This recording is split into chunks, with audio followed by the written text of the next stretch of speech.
Stories. They're more than entertainment. They're essential tools for understanding our world. Stories teach us moral lessons, how we should live our lives, what we should aspire to. I must right these wrongs.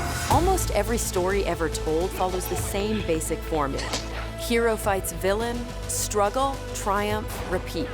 This pattern is so deeply etched in our brains, it's become a framework for how we see everything.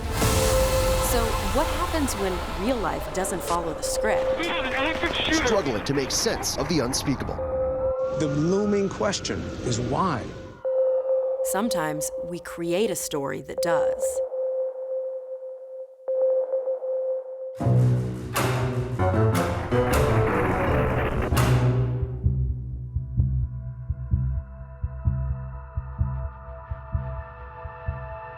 I'll ask the editors to make sure everything's blacked out. Right, okay. You know, dealing with the crazies, that's my only superpower, you know, just to kind of keep it in Clark Kent mode. Can you just say your name so we get that right? I am Leonard Posner, father of Noah Posner, who was killed at the Sandy Hook school shooting. Police and SWAT teams are now responding to a school shooting. They're at Sandy Hook Elementary School. 27 people, most of them children, before turning the gun on himself. On December 12, 2012, Lenny Posner found himself at the center of one of America's most tragic news stories. We kept looking around and waiting for Noah to come, and he never did. Losing his son was just the beginning. I stayed off of the internet all of December. And then at some point in January, I started to look at news reports about the shooting. I came across the term crisis actors. The photos that I posted on my social media were getting hate comments. While Lenny was grieving, an unsettling new story about Sandy Hook had emerged. This Sandy Hook situation, more and more it's looking like a fully staged operation. There is no evidence of any child having died at Sandy Hook. For two amateur investigators named James Fetzer and Wolfgang Halbig, unmasking the conspiracy became a personal obsession. This government, they have an agenda, and now is the time to get the truth. Sandy Hook was designed to constrain our access to weapons under the Second Amendment. They fabricated Noah Posner, who is a completely fictional entity. Do you honestly and truly in your heart believe that Sandy Hook actually happened? Yes or no? No. Why were so many people willing to dismiss the most well-documented news event of 2012? One reason is that Sandy Hook was simply too devastating for some to process. People have a hard time understanding how someone can look a small child in the face and then shoot them in the head. But there was a deeper reason the story didn't feel right. There are time-tested rules for how to tell a good story, what a good screenplay is like, what a good plot is like. And these rules are totally at odds with the way the real world works. The official story was messy.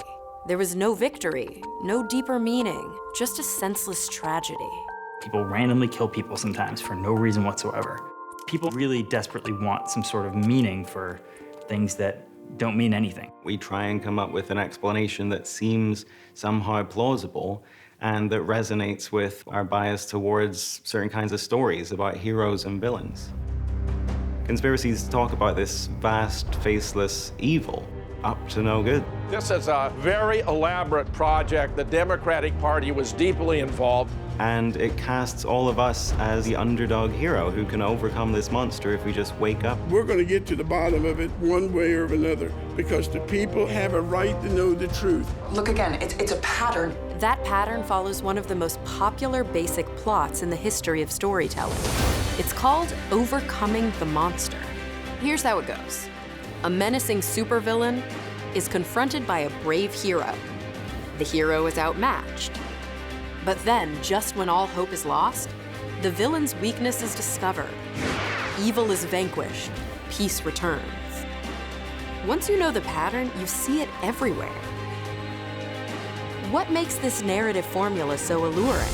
The first key ingredient is the hero. The best heroes are underdogs, because human beings evolve to root for the little guy.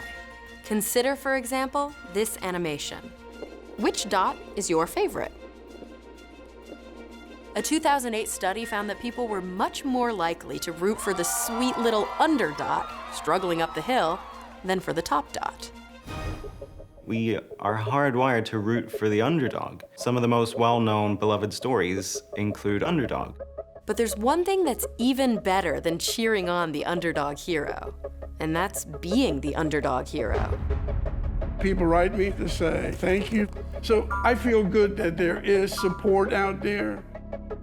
Wolfgang has gotten a sense of significance because he's able to do a lot of talking. He's demanding all of this information. It gives him a sense of purpose. This conspiracy mindset, this cult, has become their identity. So they're not just searching for the truth, but they know the truth. And they are part of this army of good guys that is going to uncover the bad guys. That brings us to the second key character in any good story. Our instinct to cheer on the underdog becomes even more powerful when he's up against a sinister enemy. Take, for example, this slightly different dot animation. Viewers were even more likely to rally behind poor Underdot in this version, where its opponents seemed malicious. Why? Because protecting the weak and shunning bullies helps promote peace and cooperation, which is critical to our survival. That explains why we instinctively root for the little guy, and why we love punishing the bad guys. I'm the villain for them. Lenny Posner, he's a very elusive fellow. He won't even allow his face to be shown on television. Maybe he works for the FBI, maybe he works for the CIA. I've had a lot of death threats. I've moved more than 6 times since the shooting. They don't think that they're doing anything wrong. They consider themselves to be a part of the army of light.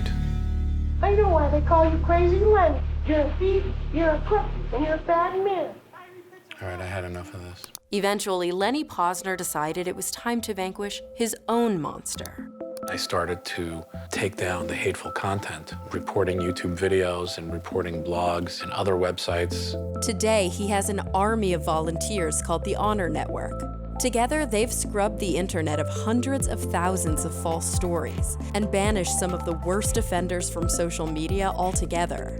They just burned a giant library of 36,000 videos. They just blew them into outer space. Lenny has also fought back against his harassers in court, and he's finally beginning to reclaim his own story. Alex Jones is saying psychosis caused him to believe the Sandy Hook massacre was staged. You wouldn't agree with me that that man is a raving lunatic? He seemed very credible earlier on. My opinions have been wrong. Will Lenny Posner stamp out the forces of conspiracy thinking once and for all? Unfortunately, the monster in this story won't be defeated so easily. Because it's bigger than Wolfgang Halbig or James Fetzer or Alex Jones. The monster is all of us. If we ask people, do you believe any conspiracy theory? Then almost everybody does. We're all potential conspiracy theorists because this is how our minds work. We're all looking to understand our world a little bit better. We're all looking for meaning. We're all hardwired to see patterns, to connect the dots. We're looking for reassurance. All we have to do is reveal what's happening, and we can overcome it. We all love a good story. And in the stories we tell ourselves, we are always the heroes, and someone else is always the villain. We are always right, and they are always wrong. All of us think we're rational. And that other side, they're just a bunch of idiots. The problem is everybody thinks that.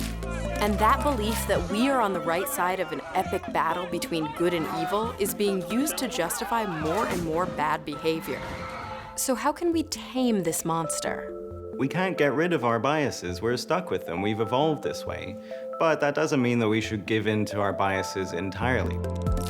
We have to accept that reality is a lot messier and more complicated than we'd like it to be. And most people aren't inherently good or evil. We're all just human, and a lot less rational than we think.